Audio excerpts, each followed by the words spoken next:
Approver గా Arvind formula ఈ car race లోని విషయాలన్నీ చెబుతానంటున్న ఐఏఎస్ జైలుకు వెళ్లకుండా చూడాలని ప్రభుత్వానికి రిక్వెస్ట్. నాటి ప్రభుత్వం ఒత్తిడి కారణంగానే 55 కోట్లు చెల్లించినట్టు హింట్. ఓఆర్ఆర్ టెండర్ల విషయాలు వెల్లడిస్తారని ముందుకు సర్కారుకు వరుసగా విజ్ఞప్తులు, మధ్యవర్తుల ద్వారా వర్తమానం అంటూ చూస్తా ఉన్నాం. సో ఐఏఎస్ ఆఫీసర్ అంటే మినిమం ఆయనకి అనేకమైనటువంటి కాంటాక్ట్స్ ఉంటాయి, దేశవ్యాప్తంగా అనేక కాంటాక్ట్స్ ఉంటాయి. సో ఈ ఫార్ములా ఈ రేస్ కేసులో అసలు టార్గెట్ ఎవరు? కేటీఆర్.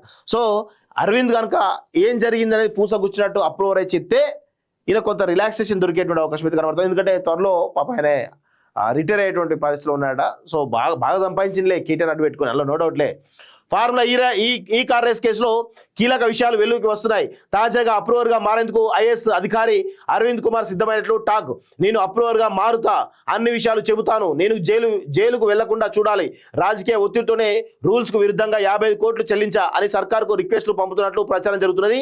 ఈ కేసులో బయటకు రాని విషయాలు సైతం వెల్లడించేందుకు తాను రెడీ అని మధ్యవర్తుల ద్వారా వర్తమానం పంపిస్తున్నట్లు సమాచారం. త్వరలోనే విచారణ అంటూ చూస్తా ఉన్నాం.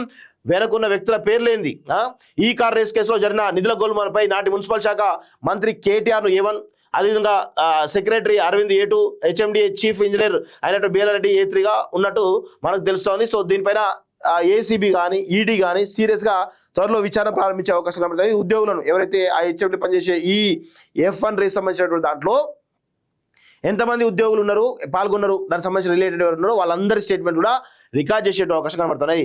వెనక ఉన్న వ్యక్తుల పేర్లు సైతం నాటి ప్రభుత్వంలో మున్సిపల్ శాఖలో జరిగిన టెండర్లు, వాటి వెనుక ఉన్నటువంటి సంస్థలు, వ్యక్తుల వివరాలు సైతం వివరించేందుకు తాను సిద్ధంగా ఉన్నా. అంటే HMDAలో ఏం జరిగింది, మున్సిపల్ అడ్మినిస్ట్రేషన్ డిపార్ట్మెంట్లో ఏం జరిగింది అనేది పూసగుచ్చినట్టు అరవింద్ కుమార్ ఈరోజు ప్రభుత్వ పెద్దలకు చెప్పే అవకాశం కనబడతా ఉంది. సో అవన్నీ బయటకు వస్తే ఖచ్చితంగా వీళ్ళ తతంగం ఏంది, వీళ్ళ కథ ఏంది, కార్ఖాన ఏంది అన్ని విషయాలు కూడా బయటపడేటువంటి అవకాశం అయితే చాలా స్పష్టంగా కనబడతా ఉంది.